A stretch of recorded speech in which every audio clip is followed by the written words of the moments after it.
Ang kalikasan ay hindi nananahimik. Sumasamo ito, umiiyak, nasasaktan. Bawat bagyo, bawat pagbaha, at bawat basurang ating tinatapon ay sigaw nitong hindi natin pinapansin.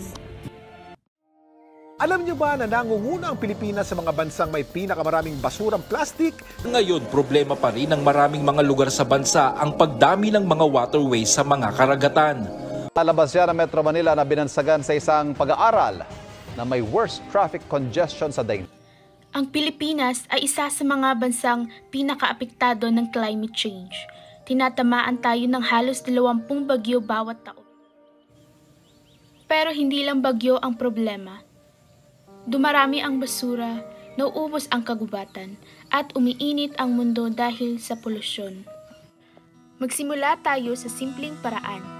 Gumamit ng eco bag at iwasan ang single-use plastic. Patayin ang ilaw kung hindi ginagamit. Magsimula sa iyong bakuran, sa kalsada o sa barangay. Suportahan ang mga lokal na negosyong may malasakit sa kapaligiran.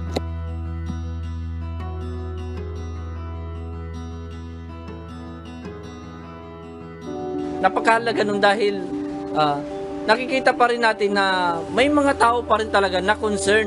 Sabay-sabay na nagsagawa ng clean-up drive ang UNCV Use Ocean Care Initiative sa 6 na probinsya sa Bicol Region. Sa bayan mo. Diba? Kasi kung talagang concern ka, kumbaga lumalabas yan sa iyo mismo. Kabataan ang pag-asa ng bayan. Pero ngayon, tayo rin ang pag-asa ng kalikasan. Hindi kailangan maging sikat o makapangyarihan para makatulong. Sapat na ang puso, malasakit at pagkilos. Simulan mo ngayon.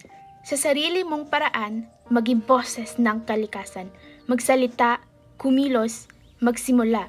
At sama-sama nating pangalagaan ang iisang tahanan nating lahat, ang kalikasan. Maging bahagi ng pagbabago. Kalikasan ating alagaan, kabataang makakalikasan. Ang pagbabago nagsisimula sa iyo.